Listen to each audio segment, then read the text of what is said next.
Good morning. Okay, so we're going to make cherry cheesecake. First thing you take is you need 14 sheets of graham crackers. So what I'll do is I'll take the sheets and I use a regular storage bag, and I'll take 1, 2, 3, 4, 5, 6, 7, 8, 9. Okay, so our recipe calls for 14. So the first bag only had 9. Just buy the whole box. It's probably easier.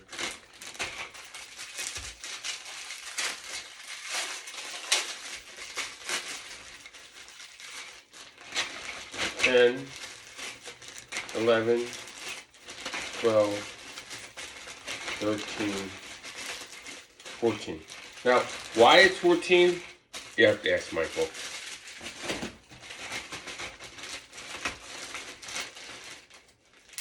So what I do is I'll try to take all the air out of it, because I'm going to be pulverizing it with a rolling pin. I know, look how old that rolling pin is, but you just need to really get in there and crush it.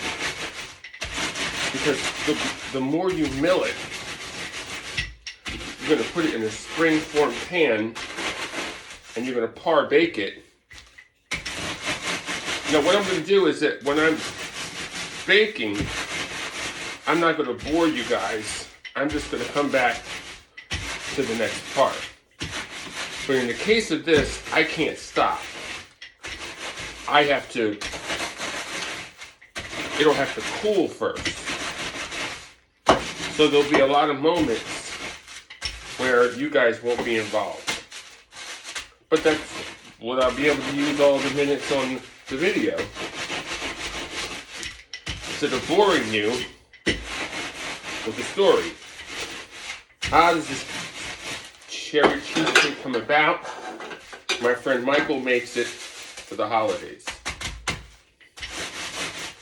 And I wanted to surprise my best friend Dave with this cheesecake. So I got the recipe from Michael. You know, as you can see, it's a labor of love. Now you could use a food processor if you wanted to.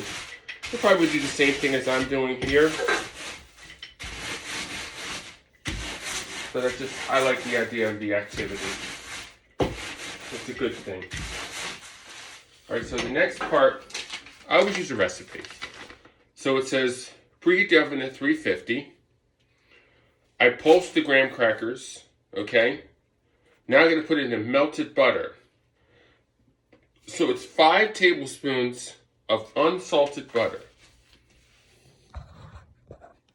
So we go over here, and I'm using Land O'Lakes for the butter. Here's another key to making this cheesecake delicious. I'm using expensive Kerrygold unsalted butter with Philadelphia brand cream cheese. So I need 5 tablespoons. So if you look on the package, it will show you the tablespoons. So you go through 5. I don't have my glasses on, but we're gonna try this out. And we'll do it there. Now all you want to do is you just want to melt this butter. That's what you want to do. So you take a small a small bowl. You take the breadcrumbs that you just milled. Sorry guys. I'm at 4 minutes. Take the breadcrumbs that you just milled. They go in here. Okay? Now, if there's a couple of little granular pieces, that's nothing bad. Take a small pan, a small bowl, a small plate. Small plate. I would say watch it. So we'll do a minute. Now watch it, because once it melts, it's important. Once it melts, then you got to take it out and you got to mix it into the spring. I need a springform pan. This is the springform pan that goes here, okay? So now I'm watching the butter melt down. What I'll do is, I don't want to go too, because I don't want to burn it. So I look at it and go, let's melt it down. Okay, so it's melted butter. It goes into here. All right, that goes into the sink. You know, guys, another rule of thumb, clean as you go. So take my fork, and what I'm trying to do is I'm trying to make, it's going to go into the springform pan, and then it's going to go 1 inch. The key is here. It says drizzle until thoroughly mixed. Then press the crush mixer, the crumble mix in the bottom, upsides 1. Okay?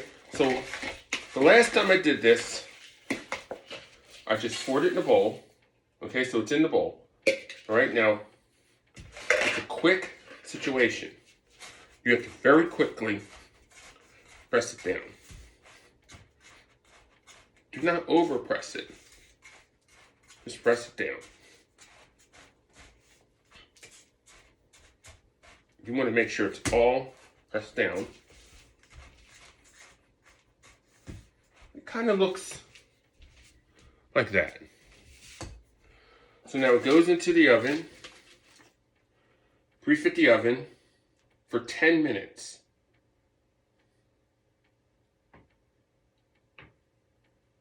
Right?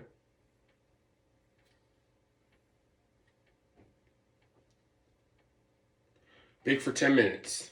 Yes, in a 350 oven. So the oven's already on 350. You use the middle rack, push it all the way back. Put the timer to 10 minutes. And I'll see you in 10.